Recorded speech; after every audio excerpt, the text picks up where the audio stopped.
The single biggest story, the biggest development in American politics since Donald Trump first descended that golden escalator at Trump Tower more than a decade ago. Donald Trump is right now, as we come on the air, at his lowest point in terms of popularity in his political life. And now more than ever, there is both a permission structure and a growing imperative to speak out against Donald Trump and his administration. A brand new poll from CNN shows Donald Trump's approval rating at just 36%. Among independents, Donald Trump's approval rating is 26%. Just 32% of all Americans think Donald Trump has the right priorities.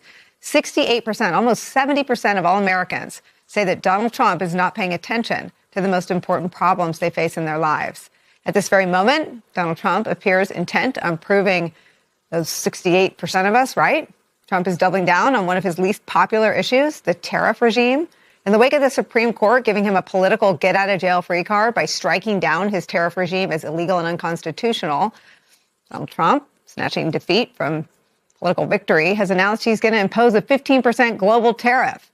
He says he's allowed to keep that in place for 150 days. In a post on Truth Social this morning, Trump threatened to use tariffs, quote, in a much more powerful and obnoxious way with legal certainty, end quote. If there's one thing Americans have said they hate, it is Donald Trump's tariffs. Americans have been consistent about that in poll after poll after poll. And those Americans include people who voted for him. The latest, a survey in the Washington Post, Ipsos, and ABC News that finds just 34% of Americans approve of Donald Trump's handling of tariffs. 64% disapprove, identical to what it was back in April. And doing nothing to help the image of an administration that is deeply out of touch. Pictures emerged over the weekend of Donald Trump's hand-picked FBI director, Kash Patel, chugging beer and screaming and wearing a gold medal after the glorious U.S. men's hockey team won gold at those Olympics. Kash Patel was there on the taxpayers' dime while the FBI faces multiple crises here at home. In the midst of all of this, Donald Trump is claiming that if you look closely, support for him still exists. It's just, quote, silent. Tom Homan, Kristi Noem, our people, they've been incredible, the job they've done. And they take nothing but abuse, but, you know, they're sort of pretty hardened to that, I think, because they know they're doing the right thing. It just amazes me that there's not more support out there. It's just, we actually have a silent support. Kristi Noem of self-described, I had to shoot my puppy fame. Silent support, okay. On Earth 1, in reality, and increasingly on Earth 2, too, solid majorities of Americans oppose Donald Trump and his entire agenda. And those Americans are feeling braver and braver about being louder and louder. Signs of resistance to Donald Trump are now sprouting up everywhere you look in the public arena, and that is a real shift. With all eyes on Team USA, the Olympics, athlete after athlete after athlete had the courage to make themselves heard. Here's skier Chris Lillis. I feel heartbroken about what's happened in the United States when, I'm pretty sure you're referencing ICE and some of the protests and things like that. I think that as a country, we need to focus on respecting everybody's rights and making sure that we're treating our citizens as well as anybody with love and respect. And I hope that when people look at athletes compete in the Olympics, they realize that that's the America that we're trying to represent. In an interview released last week, Olympic gold medalist Alyssa Liu opened up about her feelings about the Trump administration. I think it is really important also to, notice like the faults in our own government. Very, very similar to my dad. Things are a little rough in our country. A little rough in our country. Tennis star Coco Gauff also spoke out. She told reporters at a tournament in Dubai this, quote, I don't think people should be dying in the streets just for existing. It is tough to wake up and see something because I do care a lot about our country. I think people think I don't for some reason, but I do. I'm very proud to be American. You don't have to represent the entire values of what's going on in the leadership. I think there are a lot of people around that I believe in the things I believe in diversity and equality. Here at home, there is a vibrant and growing protest movement. In Minneapolis, superstar singer Brandi Carlile invited a group of activists to join her in singing a song that has become a rallying cry to the resistance to ICE and to Donald Trump's brutal immigration enforcement tactics. Watch some of that moment. Singing resistance. Oh, it's okay to change your mind. So what's the courage? Leave this behind. Oh,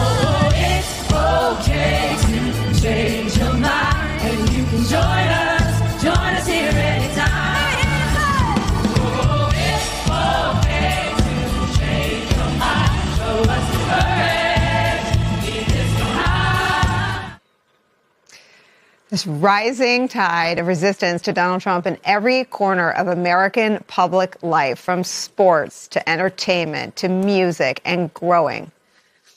As Donald Trump's approval rating and standing with the American people sinks lower and lower, is where we start today. Political analyst, the former Senator Clara McCaskill, is here. Also joining us, senior contributing editor Michelle Norris is back, plus political analyst and pollster Cornell Belcher is with us as well. I could talk about Brandi Carlile and the athletes for the whole hour, but let me just root myself in data. Cornell, tell me what you see in the polls. Well, I see a sort of cratering that, frankly, Nicole, I haven't seen since we voted Donald Trump out of office several years back. All the data, and look, Nicole, something that we talk about a great deal is the middle of the electorate, where a lot of elections are won or lost. If you look at the Washington Post numbers around moderates, over 60% disapprove of his job's moderate voters. And that moderate swath of the electorate is where you win a lot of elections. And if you look at suburban voters, which I pay a lot of attention to in the data, you have over 60% of suburban voters disapproving of his job overall. And then you get into the details of it around economy, around inflation, and even around immigration. These key middle of the electorate, moderate voters and suburban voters have turned hard against the president. And I think when you look at how Democrats have been overperforming for the last year in special elections and off-year elections, that you see that moderate and that moderate swath of voters, those independent voters who often determine elections along with turnout, moving solidly against the president. And I think at some point, if you're going into a midterm, Nicole, the Republicans have to try to change those numbers, because you cannot go into a midterm with these sort of numbers for your party and the top of the ticket. Cornell, let me just go a little deeper here. So this is the difference from 1 year ago. And I think the reason I have looked and scoured the country for signs that the culture was going to lead or sort of reflect our politics is from something Joan Baez said to me.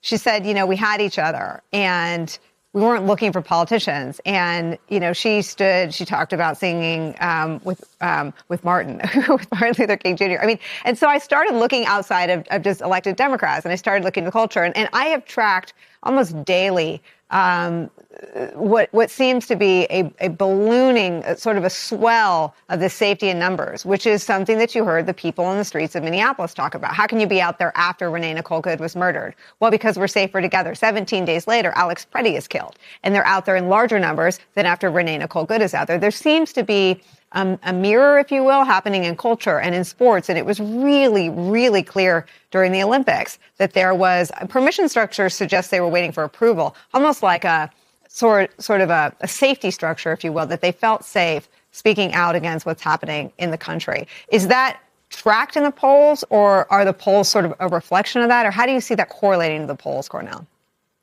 Well, I think, and we've talked about this before, I think culture leads politics. Right, what you see happening in the social spaces and in culture spaces, they actually, typically happen before you pick it up in data, and certainly before politicians start reacting to it. I think if you look at sort of the conversation that's going on, at least in the left of our political space right now, that wasn't initiated by Democratic elected officials. That was Democratic elected officials being led, right? And look, you've reported on it before, and I think it's remarkable the number of people who say that, again, they're not necessarily people who've been part of protests before, and they're not been particularly partisan, but they got to take to the streets because of what they're seeing. And it's a values conversation. And I know so many of our Democratic friends want to say, oh, it's affordability.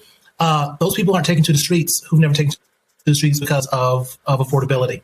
It's a more values and aspirational thing that's happening. And again, you know it as well as I do. Mobilizers are hope and anger, and not sort of the best constructed economics argument. And I think what you see right now is a reaction to the values that so many Americans feel are being undermined by what's happening in this country, and that's far more effective than any economic argument that a Democratic consultant has come up with in the last several years.